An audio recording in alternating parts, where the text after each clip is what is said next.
got one more question I want to ask you about growing up in that locker room in Cincinnati with Pete Rose, Johnny Bench, Concepcion. You had to be having a blast. You had a lot of fun. Well, I tell everybody that everybody talks about that's the greatest team ever assembled. And I tell them no. Every year they lost to us. When we did the father and son game, we beat the brakes on them off of them every year. They couldn't beat us. But, you know, what the thing was is that you learn about winning.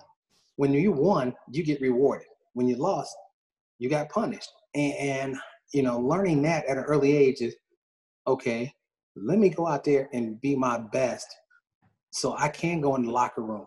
That was our thing. If they lost, I think we were more mad at the Reds for losing the game than the fans were because we couldn't go in the locker room. I couldn't go in there and grab the bubble gum, grab the sunflower seeds, grab the red pop and go, you know. We didn't care about anything else. We just wanted to grab those things and go back out and play. So you learn how to play these games, yes. Hand-eye coordination, timing, everything from being in a confined area where you had to do things that you normally wouldn't do if you were on a baseball field. Well, Cincinnati was my favorite team growing up, and you know, watching them against Dennis Minke back in those days. Then your dad came along, Foster came along, and Concepcion changed the whole thing, played with Oakland and Boston series. And, you know, Pete Rose is my idol and watching Cincinnati all those years. But, you know, growing up like that, Junior, I mean, sure it's a blessing. And obviously it grew on you. You took something from it and you became the player that you are. So it's a true blessing for something like that to happen. Now, let's talk about the one and only Ichiro. You're playing with you were Ichiro's idol before he came over here. Let me give you a little background on him. When I played over here, you know, I played over here for 7 years with the Yomiuri Giants. Like the 1,200 hits he got? Huh? The 1,200 hits he got before he left? Yeah, before I left, yeah. But no, I'm talking about him. He is you are his idol, and he played over here for the Oryx Braves, and he was always this. I don't know if you know this or not, but Ichiro was a little bit of a rebel. He didn't want to wear ties over here like the rest of the players did. He wore baggy pants. He was into hip hop, okay, and he will tell them off in a minute. This is what I do. I don't wear suits. I don't wear a tie. So he was always this guy focused, but he knew he wanted to play in the major leagues early, which I think was a big part of his success because he knew his destiny. And a lot of players today from Japan, they go over, they see the light maybe 3 years going toward the end of their career, not preparing themselves. Ichiro was prepared. And you played with him for 2 years. Just give me your opinion of Ichiro. Well, he's one of the greatest teammates I've ever had. He also is one of the most prepared players I've ever been around. And that's the thing is learning, you know, when you talk about being a student, he was a student of the game. And not only, you know, how he took care of everything he did day in and day out.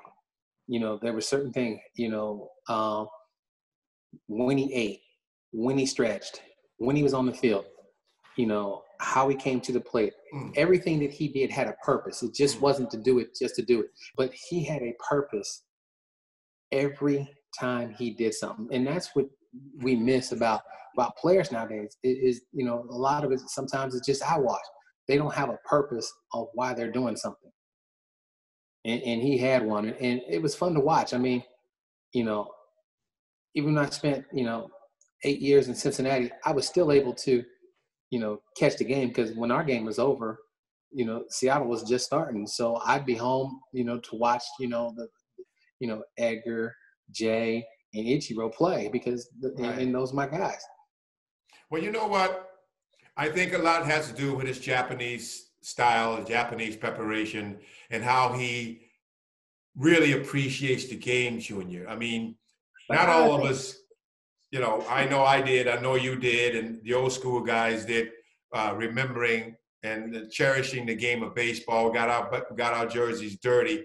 But Ichiro took his focus and his preparation and his learning, actually it's almost like a samurai style over here in Japan. He took that and he got 200 hits for 10 straight years, being consistent. He stretched every day, still stretching every day. Never threw his bat. I don't know if you ever saw, but he never threw his bat, always took care of his bats. And to this day, people admire him so much. People like Tom Brady, the famous football player, that emailed him or text him, and Ichiro didn't even know who he was, because Brady wanted to know how he stayed in such shape on a consistent basis, but Ichiro didn't know who he was. That's how focused this man is. Well, you have to be to a certain extent. Like, in order to play this game, I mean, you're playing 162 days in 178, 80 days. You've got to be focused. You know, it's not like, you know, if you're a big time player, there's no time to take days off. You know, my days off start at the end of the year. And that was my mindset. And my first day of the season, which is crazy, was January 1st. My wife always knew from December 31st to January 1st, I'm a totally different person. She'd be like, here we go. And it took me like 5 years to get out of that mode. Finally, like, it was funny because it was January 2015. I said, I did something. And she was like, look, you're not going to play baseball anymore. And I was like, I may go back. Well, did he teach you any Japanese? A little Nihongo? Well, you know, what's funny is growing up in Cincinnati, there was a Benihana's, and the number one chef, Hiro Takahashi, was born in Japan, and we went there when I was age 5 until he passed away. Like, I would fly into Cincinnati just to go have dinner once or twice a year, yes, because he meant that much to me.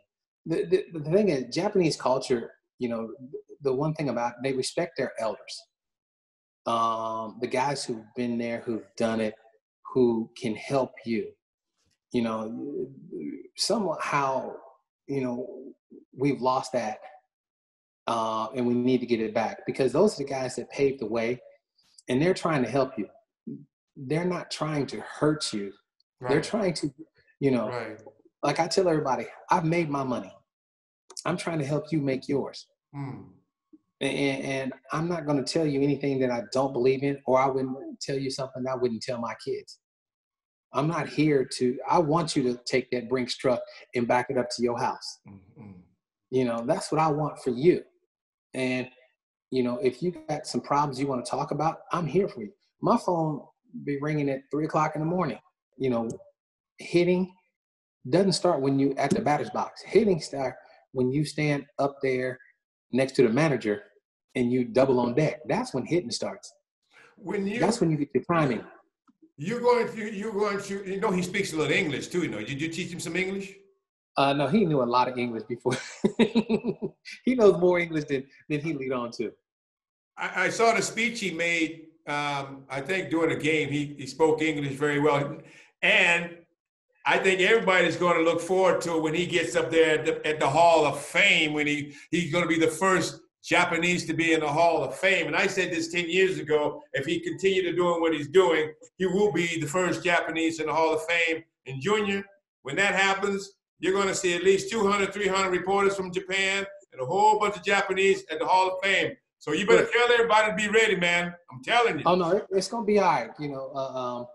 You know, he's such a, you know, he's so genuine and funny. Like, one of the American reporters asked him a question, and he said, hold on, let me get my interpreter. Well, the thing is that the question that was asked, he said something that was really quick, and the interpreter went on for like 2-3 minutes, And then the guy left. I looked at him. I said, what exactly did you tell him? Because what he said wasn't what you said. He goes, yeah, I told him just to tell him whatever he wanted to say. But so it's a little comedian, a little bit of a comedian, huh? Oh yeah, he'll get it in there, but you have to be. I mean, you're around the guys, like when you respect guys, you have that respect. You can talk to them and you can sit down and have these deep conversations that if you don't respect somebody, you're not gonna have. And there's been plenty of times where, we've had a chance to sit down. Well, I had dinner at his house one day, and during the middle of the dinner, he got up and started lifting weights. And I looked at him. I looked at Mike Sweeney. I looked back at him. And then he came back. He finished with dessert. Then he went back and lift weights. And I was like, hold on. Now, here in America, we ain't doing that. Oh. We going to eat, get the items, go to sleep, and then work out. He was working out, and you've got to be with discipline all the time. And I think, that's what, I preach to my kids. When you walk out of this house, you are a billboard. You are a walking billboard. And it doesn't matter who you are. You don't have to be my kids. When you walk out of your house, you are representing yourself. And somebody's going to see that. And, you want it to be, you want those things to be positive. But so let me get this straight here. When you come over to Japan next year, hopefully we can get you over here and you're going to get with, because a lot of Japanese fans over here want to see you and want to meet you here. And when's the last time you were over here in Japan? I came during the series when he was here last year. So when he retired, I was there. I was part of the Seattle-Oakland trip. Oh, okay. Okay. And when you come over here, any type of special, what's your favorite Japanese food? Kobe. Kobe beef? Yeah. Kobe and whiskey. What's the Yaka? Ramen? No. Whiskey. Whiskey? Yeah. My whiskey, what's the famous whiskey, expensive whiskey? Suntory? It might be. No, I think, the real expensive. I want to get the real expensive. They can't get enough over there in the States for that, but I'll get it. But he likes the beef. You like the beef, huh? How about sushi? See, I'm allergic to fish. Huh? I can eat shellfish. I'm allergic to regular fish. I can eat you're shellfish. Allergic to fish, okay. No, I can eat shellfish, though. As again, I'm opposite of most people.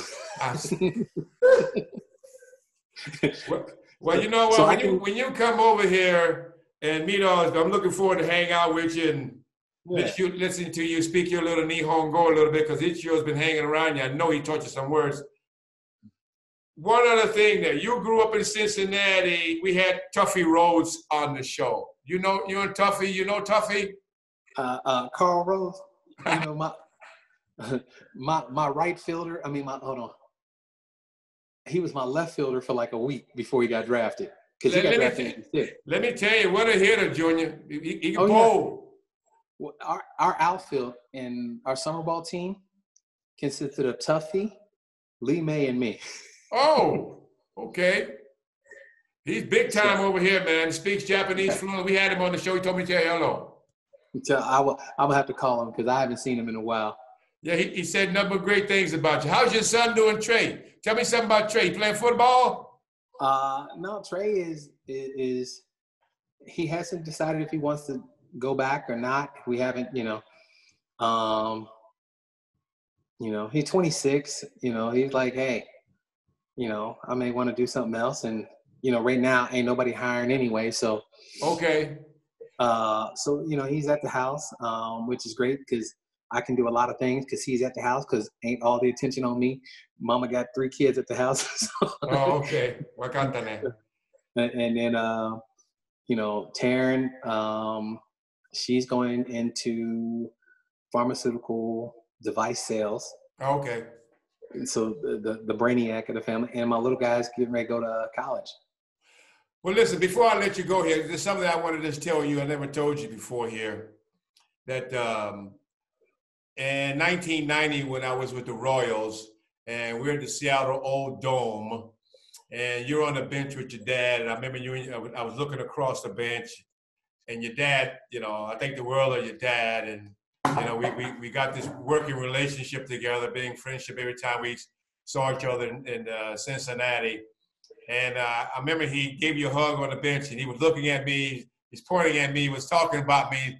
Blah blah blah. I was talking about that's something I'll never forget. I can only imagine what he was talking about. But you, when I retired in '91, I played my last game against you, Seattle. And when I retired, Junior, I was in the locker room. I think I was there by myself. Maybe a couple players. George Brett maybe was in there. You came in the locker room with your hat backwards on. You were looking for me because where's Cromartie? You found me and you gave me a big old hug because you knew that was my last game.